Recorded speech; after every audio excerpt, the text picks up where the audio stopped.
Hello there. So after 3 years of pushing certain innovative medications on the people of the UK, we now see off-the-shelf cold and flu medicines about to be removed over safety fears.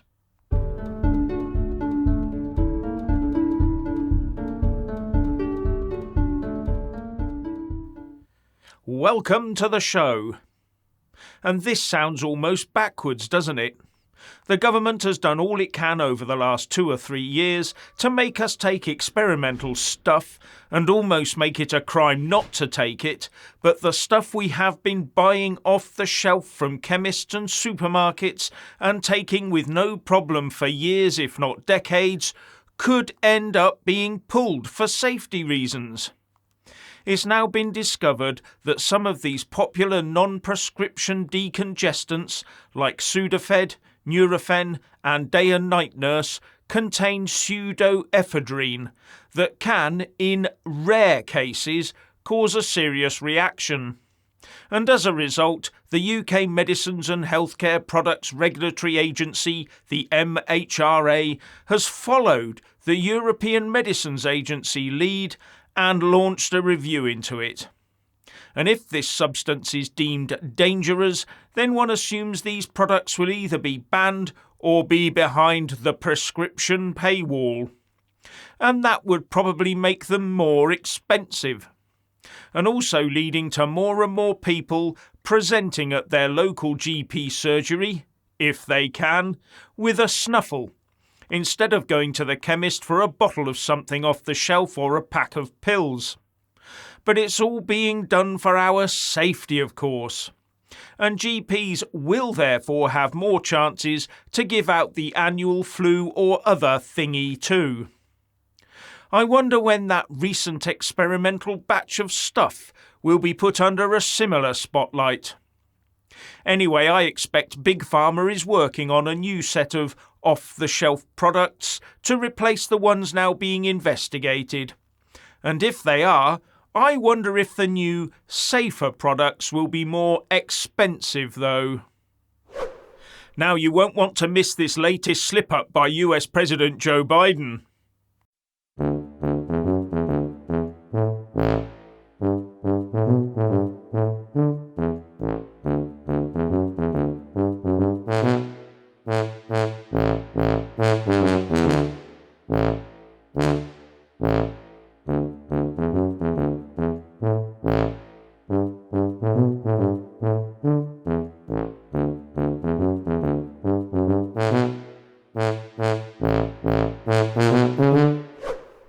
And millions in euros has gone unaccounted for in the EU Parliament Qatargate probe. Although the Belgian authorities have already recovered €1.5 million, their investigations point to many millions more having washed through the hands of EU parliamentarians, their staff and officials. And there is also talk of another 2 so far unnamed people being involved. But the one agency that could deal with this, the EU's own anti-fraud office known as OLAF, is not permitted to investigate the EU Parliament. As Politico explains, the agency already enjoys full access in Brussels to probe fraud and corruption among the 1,000-strong EU civil service, everyone from mid-level staffers to European Commission head Ursula von der Leyen. It can even hand over evidence of criminal behaviour to other authorities. But when it comes to the Parliament, while OLAF can investigate, its jurisdiction often stops at the doorfront. No access to offices, no looking at laptops. And the head of OLAF, Ville Itala, complains that we have the access to the Commission President's office and IT, but not to MEPs. The Parliament doesn't let us have this access. Yep, MEP immunity is so strong that OLAF has no powers over them. Why don't they just let them in? They've got an EU anti-fraud setup right there with them, so why not just use it? It's a bit like the immunity that high-up SNP politicians etc. seem to enjoy in Holyrood, where things like investigations into a missing 600k are concerned. No wonder the SNP likes the EU so much. Now how about this one?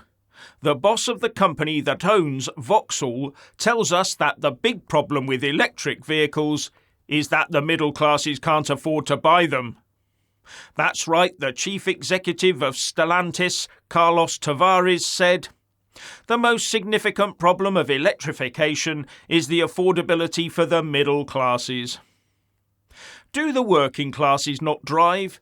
Do they not also need a new electric vehicle for our new, built back better country? Or are they meant to rely on the second-hand market? But it's not just that. It seems that as petrol and diesel prices fall back at the pumps, those who might have opted for an electric car no longer see the need for an immediate switch. And the results of an AA survey show that the proportion of potential car buyers looking for an EV has dropped from 25% to 18%. Yes, people are opting to hold on to the old fossil juice jalopy for a bit longer. Why splash out many tens of thousands for a new EV when you might get it cheaper in a few years' time? It also allows the government more time to put in all those charging points they promised and work out how people who live in flats or houses with no parking or garage space can keep their EVs charged up. If they're meant to be owning one, of course. Now there is talk that the government, whether it be red or blue, will be forced to reverse this electric-only new car policy for 2030 sooner or later, and still allow people to buy new petrol and diesel cars. But the question is, who will be making those internal combustion engined cars? Car makers across the planet are being forced to go electric, and by then petrol and diesel forecourts will be shutting down across the UK, as will things like petroleum refining capacity. And how long will the replacement parts like spark plugs stay available? No, unless this decision is reversed early, we are heading for a cliff edge of mobility where there are too few electric vehicles and nothing else to use. And that's just where the Eco Brigade want us. That's just where the WEF wants us, forced onto shoe leather and saddles in little local communities.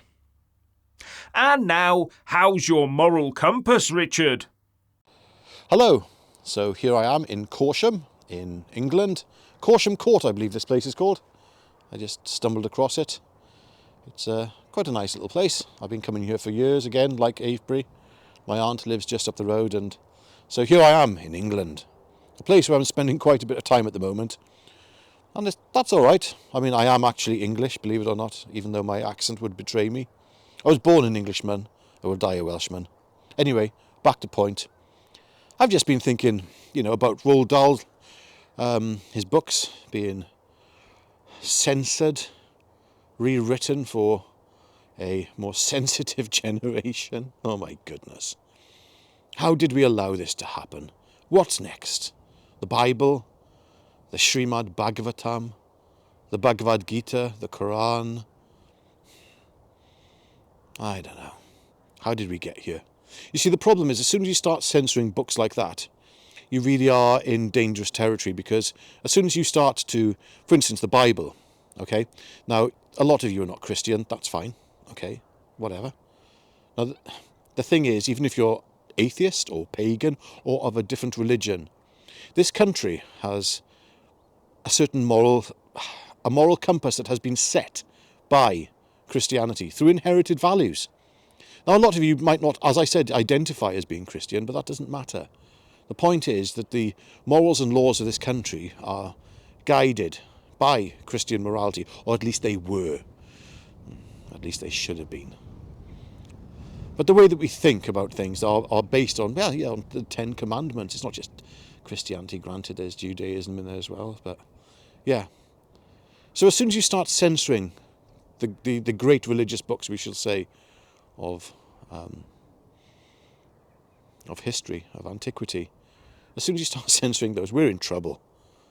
Where is our moral compass? If we just identify as biological robots, then there is no morality. Really, genuinely, there is no morality. There's no sin. There is no right and wrong. There is do what thou wilt. And that is no moral compass to have. And yes, do what thou wilt, except don't hurt anyone. Okay. Are you sure about that? Are you sure that your actions don't actually hurt anyone?